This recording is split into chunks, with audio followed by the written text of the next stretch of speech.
अभी एनडीए के एग्जाम हमारे सामने हैं, अभी तो जेई के एग्जाम आज से शुरू हो गए, अभी भी सद्बुद्धि दे। इसलिए हम लोगों ने पुतला दान किया है कि भगवान हमारे नरभक्षी प्रधानमंत्री और नरभक्षी शिक्षा मंत्री को सद्बुद्धि दे दे, ताकि हमारे जो लोग हैं जो बाढ़ से प्रभावित हैं, जो पटना में खाने का व्यवस्था नहीं, अगर हम पटना एग्जाम सेंटर पर आएंगे, होटल नहीं खुला है बॉस, होटल नहीं खुला है, कहाँ खाएंगे, कहाँ रहेंगे।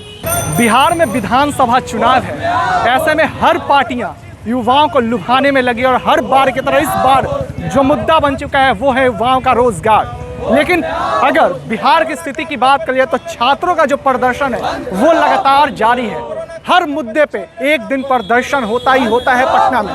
फिलहाल अगर आज की बात करिए तो पीयू गेट के पास आप देख सकते हैं जन अधिकार छात्र परिषद के द्वारा ये प्रदर्शन किया जा रहा है। इन्होंने पहले भी प्रदर्शन किया था और नेट और जेई की परीक्षा रद्द करने की मांग कही थी और इनका कहना था कि जिस तरह से कोरोना महामारी चली इस बीच परीक्षा नहीं होना चाहिए। परीक्षा लड़ना बंद करो। अपनी आवाज पहुंचाते हैं, पत्र लिखते हैं, फिर भी सुनवाई क्यों नहीं होता? पहले ये बताइए। लोकतंत्र है, लोकतांत्रिक तरीके से हमने भरपूर प्रयास किया कि बिना सड़क पर उतरे कैसे हमारे भारत के शिक्षा मंत्री और प्रधानमंत्री को हम अपनी बात को पहुंचा सकते हैं। 5000 पत्र लिखा हम लोगों ने कि सरकार शायद अब संभल जाए, लेकिन नहीं, वो एग्जाम कराएंगे और ये कह के कि हम जो शिक्षा के प्रति ज़्यादा चिंतित है और छात्रों के प्रति ज़्यादा चिंतित है। अरे चिंतित होते तो 2 वर्ष पहले आपने एनटीपीसी का फॉर्म भरवाया है, बोला था कि 500 रुपया दे दो और 400 रुपया हम एग्जाम बाद वापस कर देंगे। नहीं हुआ, 400 रुपया नहीं आया और ना एग्जाम हुआ। 2 साल से लोग तक रहा है। एसएससी का यही हाल है।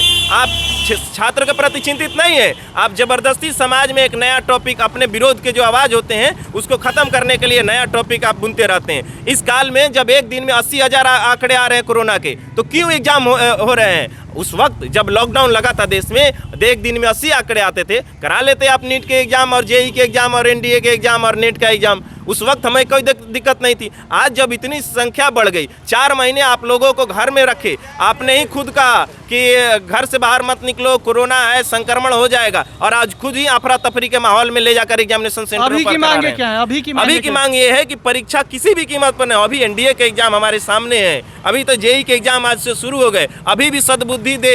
इसलिए हम लोगों ने पुतला दान किया है कि भगवान हमारे नरभक्षी प्रधानमंत्री और नरभक्षी शिक्षा मंत्री को सद्बुद्धि दे दे, ताकि हमारे जो लोग हैं जो बाढ़ से प्रभावित हैं, जो पटना में खाने का व्यवस्था नहीं, अगर हम पटना एग्जाम सेंटर पर आएंगे, होटल नहीं खुला है बॉस, होटल नहीं खुला है, कहाँ खाएंगे, कहाँ रहेंगे। विशाल, एक सवाल हॉस्टल बंद है, कैंपस बंद है। आप अगर हमारे लिए चिंतित होते तो कैंपस खोल देते, हम आते, क्लास करते तो एग्जाम भी देते। विशाल, एक सवाल ये है कि जो अभी विशाल कुमार बोल रहे हैं वो एक छात्र के हैसियत से बोल रहे हैं या जाप के नेता के हैसियत? देखिए, हम छात्र हैं तो छात्र की मुद्दा और छात्र राजनीति से हम लोग जुड़े हुए हैं, तो हमारे लिए प्राथमिकता होती है। तो छात्र के हैसियत से हाँ, जरूर जन अधिकार छात्र परिषद एक मुखर तौर से लड़ने वाली संगठन है और उसके हम लोग प्रतिनिधित्व करते हैं। तो जन अधिकार छात्र परिषद का यह दायित्व भी बहुत बढ़ जाता है कि ऐसे काल में जब 8 लाख लोगों ने नरेंद्र मोदी के मन की बात के लोगों ने डिसलाइक किया, ये छात्रों की आक्रोश थी कि भैया आप मन की बात तो करते हैं, छात्रों की बात कब कीजिएगा। तो छात्रों की बड़ा सी इसी तरह पुतला जलाकर हम लोगों ने प्रधानमंत्री और मुख्यमंत्री का निकालने का काम करेंगे।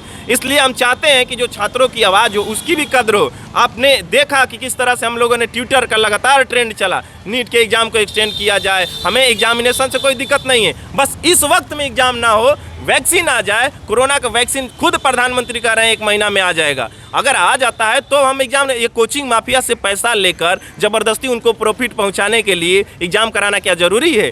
ये किसके पेट में जा रहे हैं? आपका कहना है प्रॉफिट के कारण सरकार ऐसा केवल और केवल कोचिंग माफिया के दबाव में सरकार छात्रों को अपना मतलब नरभक्षी के तरह उनका शिकार कर रही है और हिंदुस्तान को मौत के मुंह में धकेल रही है। 65,000 लोग मर गए, 65,000 कम नहीं होता है, और 65,000 कहीं किसी देश में लोग मर जाए वो बहुत चिंता का सब्जेक्ट होता है, बहुत सेंसिटिव सवाल होता है। हम लोग सड़क पर नहीं उतरते, शौक नहीं है, लेकिन जो सरकार कह रही है और कर रही है वो कतई बर्दाश्त करने लायक नहीं। अगर मेरा जान जाता है और लाखों लोगों का जान सुरक्षित होता है तो हम सड़क पर उतरेंगे। विशाल, पहले हम आपके लोगों से बात कर लेते हैं, फिर आपके पास आते हैं। ये बताइए, आपके हाथ में क्या बैनर, क्या इस पे क्या लिखा है? आरकेडी कॉलेज के प्रिंसिपल को बर्खास्त करो, क्यों, क्या मांग? हम लोग का लगातार पिछले 4 महीना से आंदोलन चला रहे हैं, लेकिन आज कोरोना को कहीं ना कहीं ये लोग लोकतांत्रिक अधिकारों को छीनने का ढाल भी बना रहे हैं। हमारे छात्रों को आज 12वीं में परीक्षा देने के लिए जो संघर्ष से गुजरना पड़ रहा है ना, ऐसा लग रहा है कि कोई युद्ध का संघर्ष करना पड़ रहा है। पसीना खून सुखा कर हमारे छात्र पिछले 4 महीने से आंदोलन कर रहे हैं। इनके 2 साल बर्बाद हो जाएगा। ये लोग जेईई मेन, सीए,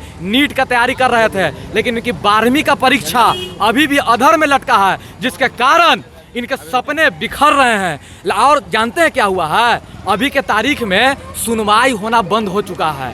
कहीं भी जाए अफसरशाही इतना हावी है कि छात्रों के भविष्य से भी ऊपर हो गया है। जिस संविधान उन अफसर को नौकरशाह कहता है, वही अफसर आज राजा बन बैठा है। ये लोकतंत्र आज खतरे में है। आज हमारे बच्चे, आज स्टूडेंट, क्यों कहा जाता है ना, एक दार्शनिक ने कहा था कि नौजवानों के हाथ में तुम बागडोर सौंप दो, देश के सारा समस्या को समाधान कर देगा। लेकिन ये सत्ता नौजवानों को इतना कमजोर कर देना चाहती है, क्योंकि शिक्षा छीनने का मतलब होता है। नीतीश कुमार कहते हैं हमारे आने से शिक्षा व्यवस्था बेहतर हुई है। शिक्षा व्यवस्था अगर बेहतर रहता तो हम क्लासरूम में पढ़ते रहते, न कि यहाँ सड़क पर बैठ करके अपने मांग और अधिकारों के लिए हुंकार भरते रहते। एक हवाईबाजी होता है और एक जमीन का हकीकत होता है। तो जमीन का हकीकत यही है कि हम खून और पसीना सुखाने के लिए, क्योंकि अपना भविष्य हम किसी भी कीमत पर बर्बाद नहीं होने देंगे, चाहे उसके लिए हमें चक्का जाम करना।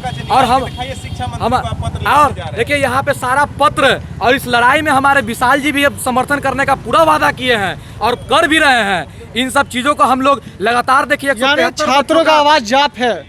छात्रों का आवाज के लिए इन्होंने हमें समर्थन दिया है, तो हम जरूर कहेंगे कि छात्रों की आवाज जाप है। देखिए ये 173 बच्चों का ये पूरा लिस्ट है, और इस लिस्ट के जरिए हम लोग पिछले दर भटक रहे हैं। ये कॉलेज प्रशासन भ्रष्टाचार करने के लिए ऐसा क्या है? कॉलेज प्रशासन जब आप वार्ता कीजिएगा तो पता चला, कहेगा कि आप दीजिए हमको पैसा 20,000 रुपया, हम आपको बी बॉस नाम का प्राइवेट संस्था से करवा देते हैं, NIOS से करवाते हैं। आप लोग सभी आरकेडी कॉलेज के जाते हैं तो क्या आश्वासन क्या दिया जाता है? हमें कुछ आश्वासन का नाम इस सब बात भी कोई नहीं करता, बात तक नहीं करता। सीधा बोलते हैं कि आप अपना डमी, ये क्या कहता है, SLC लीजिए और पैसा के लिए एप्लीकेशन दीजिए और बाहर चले जाइए। वोटर्स हैं आप लोग, वोट डालते हैं? नहीं। अच्छा चलिए ठीक है, और बताइए। तो उसके बाद क्या क्या बोला जाता है? उसके बाद अपना ये SLC लीजिए और एप्लीकेशन दीजिए पैसा के लिए, जो कि नवंबर में मिलेगा आपको, ना कि उसके बाद बाहर देते हैं। मोदी जी कहते हैं, नाराजगी से मोदी जी से कि नीतीश कुमार से? नहीं, देखिए शिक्षा जो होता है वो बिहार के दायरे में आता है, बिहार सरकार के दायरे में आता है।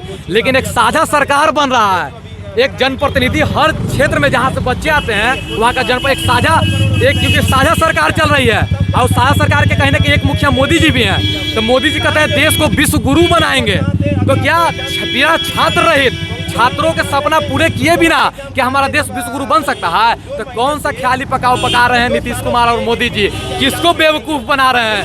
बिहार का छात्र, बिहार का नौजवान एकजुट है। सन 74 में इसी तरह से। तो छात्र क्या करेगा आगे? क्या करेगा छात्र? क्या करेगा आगे? देखिए छात्र यही करेगा। विधानसभा चुनाव भी है, तो क्या बदला लेना है? बदला लेना। विधानसभा के आने वाले समय में जन अधिकार छात्र परिषद और बिहार के जितने भी छात्र नौजवान हैं, नीतीश कुमार को विधानसभा में विरोध करेंगे। और आने वाले समय में अगर अभी प्रोटेस्ट करने पे ये लोग कहता है कि जेल में डाल देंगे, हम भी देखते हैं इनके दमन में कितना दम है। हम जाएंगे, जाकर डगमंगला चौराहा पे प्रोटेस्ट करेंगे कि ये सरकार किस तरह से हमारे दमन कर रहा है। छात्रों का दमन, ये छात्रों का दमन देश के भविष्य का दमन है।